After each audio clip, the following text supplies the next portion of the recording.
извиниться перед Литвой, притом публично за это. Ну и же пошли нах и так далее. Putin's Western strongholds are crumbling under two simultaneous crises. The first is loud, chaotic, and panic-filled. The second is silent, cold, and deadly. Russia's dagger plunged into the heart of Europe. Its unsinkable aircraft carrier stronghold of Kaliningrad is now drowning. Its logistical lifeline, its oil and transit route has been cut off. Not by missiles, not by tanks, by something far more dangerous. These two events are not independent of each other. One is screaming in panic, while the other is silently suffocating. This is no coincidence. This is a perfectly planned two-pronged destruction operation against Putin. And the genius of it? He never saw it coming. First, let's examine the silent and deadly one. Kaliningrad, our fortress in the heart of Europe, our unsinkable aircraft carrier, our dagger stuck in the heart of NATO, home of the Baltic fleet, an invincible center of threat filled with nuclear-capable Iskander missiles. But this fortress had one fatal weakness. Look at the map. That fortress is actually an island. Russia has no land connection to its homeland. Everything, fuel, military supplies, food, depended on railways passing through NATO member Lithuania. That railway line was Kaliningrad's lifeline. And on October 31st, 2025, Lithuania cut that lifeline. The official statement reads, Lithuanian railways will completely ban the transit of petroleum products belonging to Russian oil giants Lukoil and Rosneft starting November 21st. So why now? And why is it different this time? Because this is a legal trap. This is a perfect application of NATO's new generation war doctrine. It all started on October 23rd to 24th. The US Treasury Department and the UK announced secondary sanctions against Russia's two energy giants, the state-owned Rosneft and Lukoil, two largest Russian oil companies. They account for nearly half of Russia's crude oil exports. These are big fish. What does this technical term mean? Let me explain it simply. Secondary sanctions mean any company, any bank, anywhere in the world that does business with these companies will be cut off from the dollar and sterling system. Their access to international finance will be cut off. This move directly targeted Lithuania. Why? Because who was transporting that oil to Kaliningrad? Lithuanian state railways. Lithuania, a NATO member, was suddenly forced to make a choice. Option 1. Continue transporting fuel to Putin's stronghold, the Baltic fleet. In return, be excluded from the financial system by the US and UK like a terror sponsor. Go bankrupt. The second option, comply with the sanctions, turn off the tap, and survive. The answer came on October 31st. They chose survival. November 21st became the deadline. Let's look at the numbers. Lithuanian railways transported exactly 371,000 tons of petroleum products to Kaliningrad in 2024.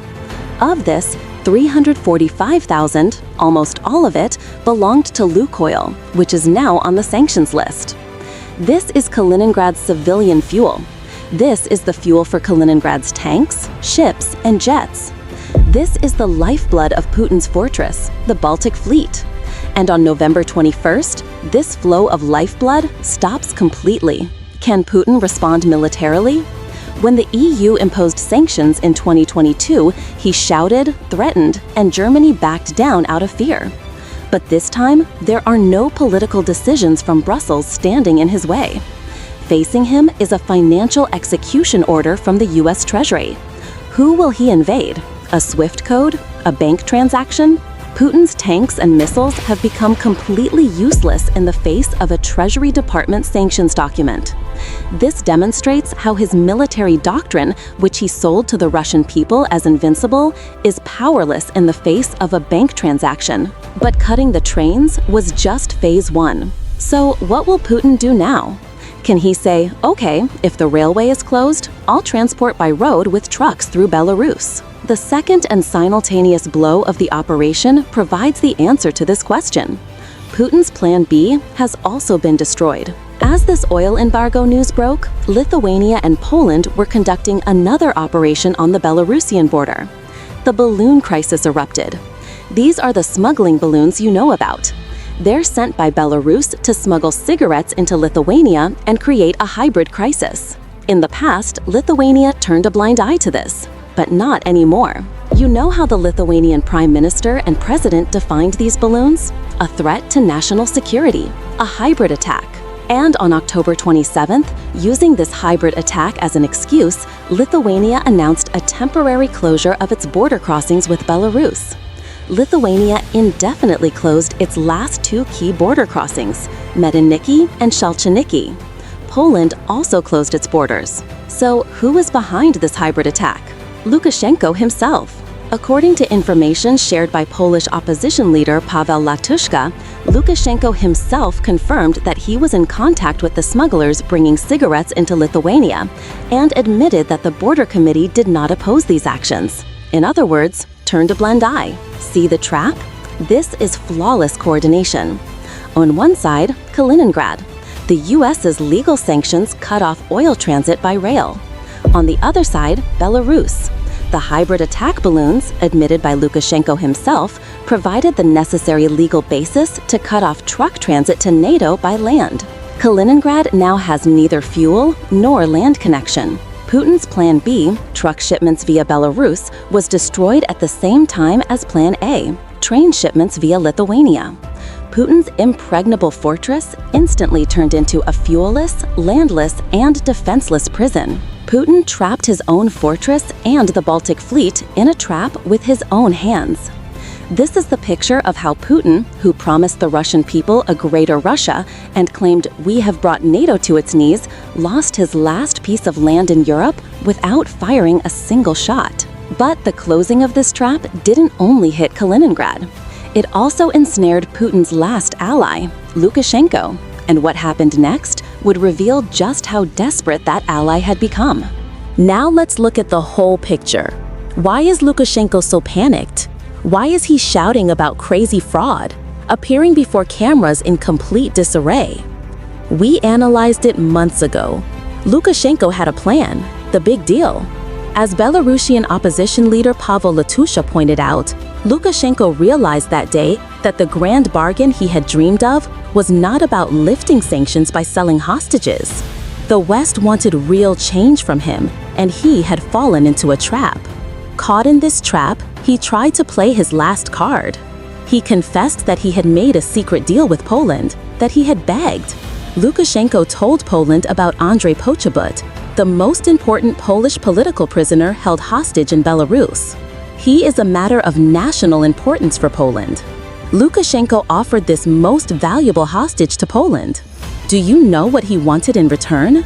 Peace, security guarantees. Just open one of the border crossings. Can you imagine? A country's leader is offering his most strategic political hostage just to open a border crossing. This is not a bargain. This is begging. So what was Poland's response? No. Poland rejected the exchange using balloons and national security as excuses. They didn't even take Poczobut. What does this mean? It proves that Lukashenko's bargaining power is zero. He can't bargain, he's begging. His plan to escape to the West, his dream of a grand bargain, has completely collapsed. So what did he do in the end? In his desperation, he had a complete nervous breakdown. According to reports, Lukashenko said he demanded that the Americans publicly apologize to him for the balloons. And do you know what his response was? In his own words, he cursed them. This is not a show of strength. It is the desperate cry of a trapped man cursing the Americans with whom he tried to make the big deal. He even went further and blamed the Lithuanians, making absurd claims that they were behind everything. Lukashenko now has no cards left to play against the West. He can no longer betray Putin and escape. He is no longer Putin's ally. He is a hostage drowning alongside Putin. Putin couldn't even protect his own ally from NATO's economic and logistical pressure. This is the collapse of that hollow lie called the Union State. The Russian people are watching live how their leaders couldn't even protect their closest ally, how they are trapped. But Lukashenko's trapped state revealed something even more dangerous. Lukashenko's trapped state is reflected in the utter chaos of his recent speeches. On the one hand, he begs the West. On the other, he makes the most absurd and contradictory statements to prove his loyalty to Putin. First contradiction: nuclear threat. On the one hand, he seeks a grand bargain. On the other, he threatens the West. He blames Ukraine for the start of the war in Donbass, claims that Russian speakers are being oppressed, and most dangerously, confirms that Russia's hypersonic Oreshnik missile will be combat-ready by December. This is Putin threatening the West with nuclear war through Lukashenko's mouth. Authoritarian leader Alexander Lukashenko has denounced the 6 months of massive protests against his rule as a foreign-directed rebellion. Lukashenko now vows to resist the pressure and beat the foreign-backed rebellion, speaking to some 2,700 participants of the All Belarus People's Assembly. The president said that very powerful forces abroad were behind these protests. Lukashenko did not elaborate, but over the past several months, he has repeatedly accused the West of fomenting these protests.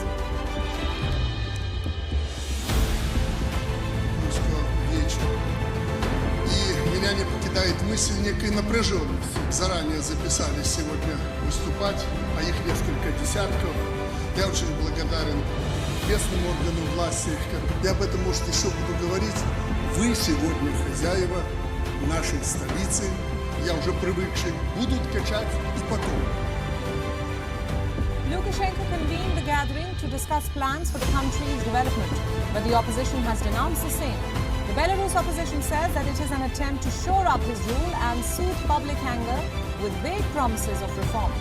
Mass protests gripped the ex-Soviet nation of 9.5 million people since official results from the August 9 presidential election last year gave Lukashenko a landslide victory. The main opposition candidate, Svetlana Tikhanovskaya, and her supporters have dismissed the result as rigged. Authorities have cracked down hard on the largely peaceful demonstrations. The police has used stun grenades, tear gas, and truncheons to disperse rallies. According to human rights advocates, more than 30,000 people have been detained since the protests began. This is phase 0, trapping Lukashenko with the balloons excuse. This is phase 0.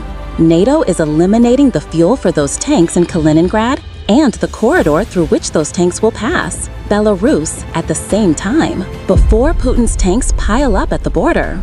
While Putin is preparing for a conflict with the West, NATO has already started that conflict and crippled Putin's entire presence in the West without firing a single shot. As Putin's reformed army melts away in Ukraine, NATO's proactive move simultaneously collapses his most strategic stronghold and his most strategic ally. What we are witnessing today is the official funeral of the two major strategic doctrines Putin has been selling to the Russian people for decades. And the casualties of this funeral are more devastating than Putin could have ever imagined.